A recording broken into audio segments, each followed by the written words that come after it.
오늘 주시는 하나님 말씀 느헤미야 10장 34절입니다. 느헤미야 10장 34절. 또 우리 제사장들과 레위 사람들과 백성들이 제비 뽑아 각기 종족대로 해마다 정한 시기에 나무를 우리 하나님의 전에 바쳐 율법에 기록한 대로 우리 하나님 여호와의 제단에 사르게 하였고. 아멘. 10장 34절 말씀은 한 절 짧은 말씀이지만 아주 중요한 말씀입니다. 우리 제사장들과 레위 사람들, 백성들이 제비를 뽑아서 각기 종족대로 매해마다 정한 시기에 나무를 하나님 전에 바쳤다. 그것은 율법에 기록된 대로 여호와 하나님 제단에 사르기 위함이다 라고 말씀을 합니다. 하나님의 성전 뜰에 번제단이 있어요. 그 번제단의 불이 꺼지지 않도록 계속해서 나무를 제공하고 장작을 준비했다. 그러한 말씀입니다. 레위기 6장 12절 13절 말씀을 보시면 하나님께서 모세와 아론에게 제단 위에 불은 항상 피워서 꺼지지 않게 하라 라는 특별한 명령을 내립니다.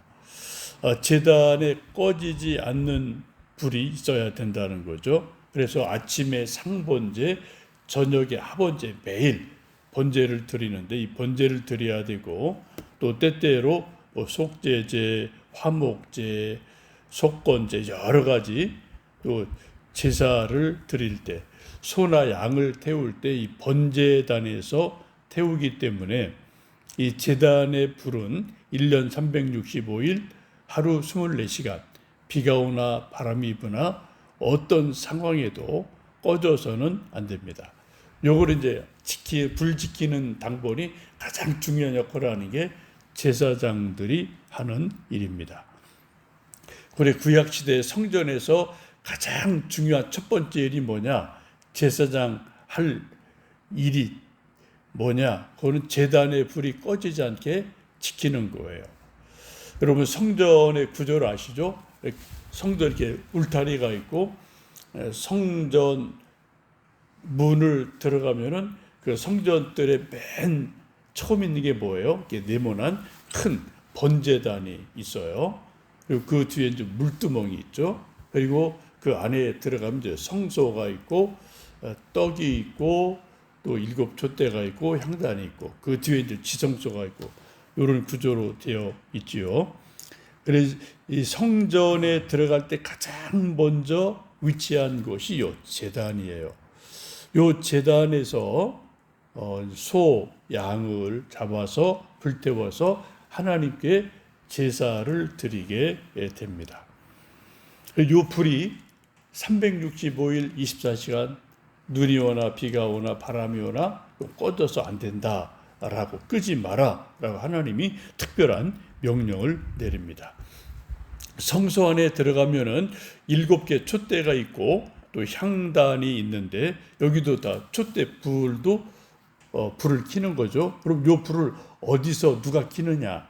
요것도 바로 요 제단에서 불을 체화해서 성소 안으로 가져가서 붙이는 거예요.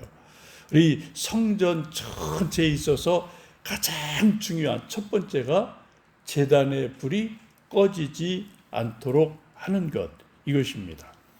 그럼 이 제단의 불이 처음 누가 붙였나? 어디에서 왔나? 레위기 9장 24절 보시면 아론과 모세가 백성들을 축복하고 하나님 앞에 처음으로 번제와 화목제를 드릴 때 하늘로부터 불이 내려와서 번제물을 태우게 됩니다. 하나님이 제물을 받으셨다는 증거죠. 성막의 제단의 불은 사람이 붙인 게 아니에요. 모세가 붙인 게 아니에요. 또 아론이 불을 붙인 게 아닙니다. 하나님께서 하늘로부터 직접 하나님의 불을 내려 주셨어요. 신령한 불을 내려 주셨습니다. 그 이후로 이제 모든 제사장들이 책임을 지고 이 제단의 불이 꺼지지 않게 하는 것이 아주 중요한 일이죠. 그래 그런 명령을 지금 레위기에서 내리고 있습니다. 이제 오랜 세월이 흘렀죠. 이제 바벨론 포로 잡혀가며 솔로몬 성전이 무너졌습니다. 뭐 불도 다 꺼졌죠. 뭐 성전이 다 무너졌으니까 다 끝난 거예요. 그리고 다시 수르바벨이 돌아와서 성전을 짓고 또 그 후에 느헤미야가 와서 성전에서 제사를 드리기로 하나님 앞에 맹세를 하게 되는데, 그때 중요한 일이 제사장, 레위 사람, 백성들이 모두 다 제비를 뽑아서 나무를 끊어지지 않게 준비해라, 드리자라고 결정을 하게 됩니다.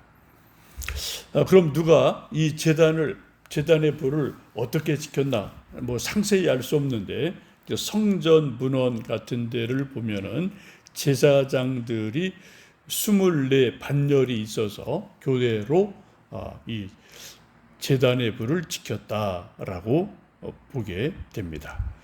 그래서 이제 시간이 적당할 때 이제 계속 장작을 넣어주는 거죠. 불이 꺼지지 않게 지키고, 또 이제 재가 나오면 또 재를 또 걷어서 버려야 되고, 이런 일을 계속 1년 내내 계속 하는 거예요. 그리고 이제 레위인들이 그 일을 옆에서 보조해 주게 됩니다.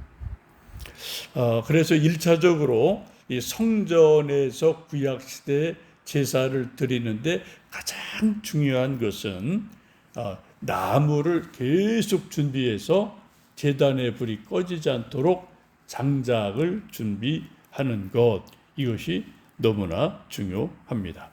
그런데 그것을 하기 위해서 제사장, 레위 사람, 백성 모두 다 제비를 뽑아서 공평하게 정해진 대로 하나님께 장작을 드렸다라고 말씀을 합니다. 지금 우리는 신약 시대의 믿음 생활을 하고 하나님을 믿습니다. 참 감사하죠. 만약 우리가 구약 시대를 사는 사람이라면 우리는 계속 장작을 준비해서 성전에 제공을 해야 되고, 또 제사장 레위 사람들은 밤, 낮, 밤에도 불침범을 쓰면서 이 불이 꺼지지 않도록 계속 나무를 넣고 또 재를 긁어내야 되고 하는 일을 계속 1년 내내 반복을 해야 되는 그러한 일이 있게 되죠. 근데 이제 우리는 신약시대 이 모든 구약의 율법들을 예수님 다 완성하셨기 때문에 예수님을 믿음으로 뭐 이런 구약적인 제단의 불을 계속 꺼지지 않게 장작을 넣는 일, 이런 일은 우리가 하지를 않습니다. 근데 여기는 중요한 영적인 의미가 있습니다.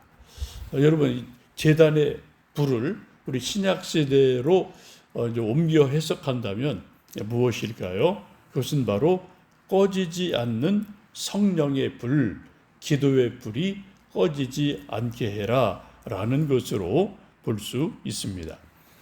사도행전 2장에 오순절 되었을 때 마가 다락방에서 120명의 성도들이 하나님이 약속하신 성령님을 기다리며 간절히 오로지 기도하기에 힘썼습니다. 오순절 날이 이르자 하늘로부터 급하고 강한 바람 같은 소리가 나고 또 아주 강한 불이 각 사람의 머리 위에 임했다라고 성경은 말씀합니다. 성령의 불이 임하자 뜨겁게 이제 임하자 방언 기도하고 성령의 능력과 은사가 나타났다라고 사도행전에서는 말씀합니다. 성령의 불이 임하니까 뭐가 터져요? 방언 기도가 터진 거예요. 기도가 터진 거예요. 물론 그전에도 계속 기도했죠. 근데 이때 성령의 불이 임하면서 방언 기도가 터졌다. 또 깊은 신령한 기도가 터졌다라고 사도행전은 말씀합니다. 여러분, 성령의 불이 꺼지지 않게 하는 가장 좋은 일이 뭔가요? 계속 기도하는 거예요. 각 개인이 계속 기도하는 겁니다. 교회에서 모일 때마다 계속 기도하는 거예요. 마치 구약에 하나님의 불이 하늘에서 내려와서 제단에 임하고 그 하나님이 주신 불이 꺼지지 않도록 계속 1년 365일 하루 24시간 제사장들이 계속 나무를 제때 공급해서 불이 꺼지지 않도록 한 것처럼 영적 원리는 똑같습니다. 우리에게도 임하신 성령의 불이 꺼지지 않도록 하는 것은 우리 각자가 계속 기도해야 돼요. 쉬지 않고 기도해야 돼요. 그래서 사도 바울이 뭐라고 말합니까? 쉬지 말고 기도해라. 계속 기도해라. 또 교회도 두세 사람이 모이든 예배를 드리든 하여튼 무조건 교회 오면 여러분 가장 먼저 할 일이 뭐예요? 무조건 기도하는 거예요. 교회는 만민이 기도하는 집이기 때문에 하여튼 청소로 오든 또 주방에 음식 만들러 오든 아니면 뭘 다른 일 때문에 오든 무조건 교회 오면 가장 먼저 할 일이 뭐라고요? 몇 분이라도 하나님께 기도하는 거예요. 기도의 불이 교회에서 꺼지지 않도록 해야만 됩니다. 여러분, 기도의 불이 꺼지지 않는 개인은 늘 성령 충만하고 기도 충만하고 기도 응답을 받습니다. 기도의 불이 꺼지지 않는 교회는 반드시 부흥합니다. 그러나 기도의 불이 꺼진 교회, 기도의 불이 싸늘하게 식은 개인, 기도 응답을 체험할 수 없어요. 왜 기도 안 하는데 어떻게 기도 응답이 있겠습니까? 그래서 교회 부흥이나 개인의 기도 응답의 가장 중요한 첫 번째 조건이 뭐라고요? 무조건 기도하는 거예요. 하나님 앞에 무조건 기도하는 거예요. 시를 얻든 때를 얻든 못 얻든 무조건 기도하는 것이다. 그런 의미에서 우리 교회에 나와서 새벽에 기도의 제단을 쌓는 분들에게 감사하고 새벽마다 기도 제단에서 기도의 불을 쌓는 여러분에게 하나님의 성령 충만함 주시고 하나님 능력 주시고 기도 응답 주시기를 주님의 이름으로 축복합니다. 또 새벽에 나오지 못하시더라도 집에서나 또 낮에라도 교회 와서 기도하는 성도들이 계시는데 그분들 기도도 하나님 역사하셔서 그 기도를 들으시고 응답하셔서 정말 하나님이 내 기도 들으시는구나, 기도 응답되는구나 라는 그러한 기도의 불, 기도 응답의 체험을 우리 모두 내리시기를 축복합니다. 우리 개인이 기도 응답 받거나 내 믿음 생활이 더 뜨거워지거나 또 뜨거운 영성 생활을 하거나 우리 교회 부흥을 위해서는 가장 첫 번째 조건이 기도의 불이 꺼지지 않게 하는 것입니다. 그게 바로 레위기에서도 제단의 불을 항상 피워 꺼지지 않게 하라 라는 말씀과 동일한 말씀입니다. 오늘도 기도하는 여러분, 기도의 불 뜨겁게 태우시고 기도 응답 받는 은혜의 길을 주님의 이름으로 축복합니다. 우리 찬송가 361장 여러분 가정에서 또 열심히 불러보시기 바랍니다. 살아계신 아버지 하나님, 모세와 아론에게 제단의 불은 항상 피워 꺼지지 않게 하라 말씀하셨습니다. 우리 교회도 기도의 불이 꺼지지 않게 도와 주옵소서. 새벽마다 기도하는 성도들의 기도가 하나님 전에 상달되고 응답받게 하여 주소서. 교회는 만민이 기도하는 집입니다. 교회에서 뜨겁게 간절히 기도하고 기도 응답받는 간증 많게 하시고 병이 치유되고 문제 해결되고 교회 부흥되는 큰 은혜를 허락해 주옵소서. 예수님 이름으로 기도하옵나이다. 아멘.